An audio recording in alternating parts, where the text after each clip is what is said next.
اعوذ باللہ من الشیطان الرجیم بسم اللہ الرحمن الرحیم الحمد للہ والصلاۃ علی اہلہا۔ ناظرین کرام، السلام علیکم ورحمۃ اللہ وبرکاتہ۔ آیت اللہ دستغیب علیہ الرحمٰن نے سید ہاشم حائری کا ایک واقعہ نقل کیا ہے کہ سید ہاشم حائری کہتے ہیں کہ میں نے ایک مرتبہ ایک یہودی سے 100 دینار قرض لیا اور 20 دن کے بعد واپسی کا وعدہ کیا۔ میں نے 50 دینار تو ادا کر دیے، 50 دینار رہ گئے۔ ایک دن میں نے اس کے بارے میں پوچھا تو پتہ چلا کہ وہ بغداد گیا ہے۔ بہرحال ایک دن میں جب سویا تو خواب میں کیا دیکھا کہ قیامت برپا ہے اور سب کو سوال و جواب کے لیے بلایا جا رہا ہے۔ مجھے بھی سوال کے لیے حاضر کیا گیا۔ اللہ کے فضل و کرم سے مجھے جنت میں جانے کی اجازت مل گئی اور میں نے چاہا کہ میں پل صراط عبور کروں کہ اتنے میں جہنمیوں کی چیخ و پکار سے میرا دل دہلنے لگا۔ کسی طرح میں نے اپنا سفر پل صراط پہ شروع کیا۔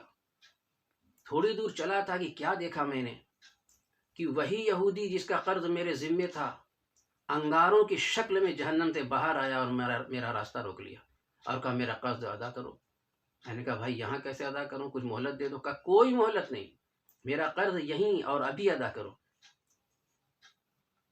سید ہاشم حائری کہتے ہیں کہ میں اسے کہتا رہا مہلت دے دو مہلت دے دو، مگر اس نے مہلت نہیں دی، بلکہ یہ کہا کہ پھر اگر تم میرا قرض ادا نہیں کرنا چاہتے تو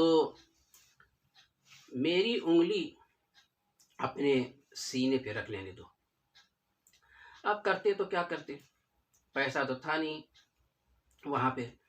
سید ہاشم حائری کہتے ہیں کہ میں راضی ہو گیا اور اس نے اپنی انگلی میرے سینے پہ رکھی اور جو ہی اس نے انگلی عالم خواب میں میرے سینے پہ رکھی میرا سینہ جل گیا اور میں چیخ کے بیدار ہو گیا اور میرے سارے گھر والے بھی بیدار ہو گئے،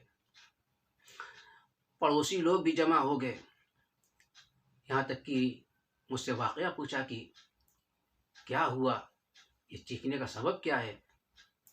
میں نے پورا واقعہ بیان کیا۔ اس کے بعد اپنا سینہ دکھایا تو جتنے لوگوں نے دیکھا سب چیخ چیخ کر رونے لگے۔ اس سے پتہ چلتا ہے کہ قرض لے کر بہادری مت دکھاؤ، بلکہ قرض لے کر انکساری دکھاؤ۔ جس نے تمہیں ہمدردی کے ناطے قرض دیا ہے تو اسے جتنی جلد ہو سکے ادا کرنے کی کوشش کرو، ورنہ سب کچھ معاف ہو جائے گا، قرض معاف ہونے والا نہیں ہے۔ میں نے کتابوں میں یہ بھی دیکھا کہ پیغمبر اکرم صلی اللہ علیہ وآلہ وسلم جب معراج پہ گئے تو وہاں کیا دیکھا کہ ایک شخص جنت کے دروازے پہ کھڑا ہے۔ جبریل سے پوچھا یہ کون ہے جو جنت کے دروازے پہ کھڑا ہے؟ تو جبریل نے کہا یہ ایک شہید ہے۔ کہا یہاں کیوں کھڑا ہے؟ کہا شہادت کے درجے نے اسے جنت تک تو پہنچا دیا، مگر اس کے ذمے 1 درہم کسی کا قرض ہے، اس لیے جنت میں داخل ہونے کی اجازت نہیں مل رہی ہے۔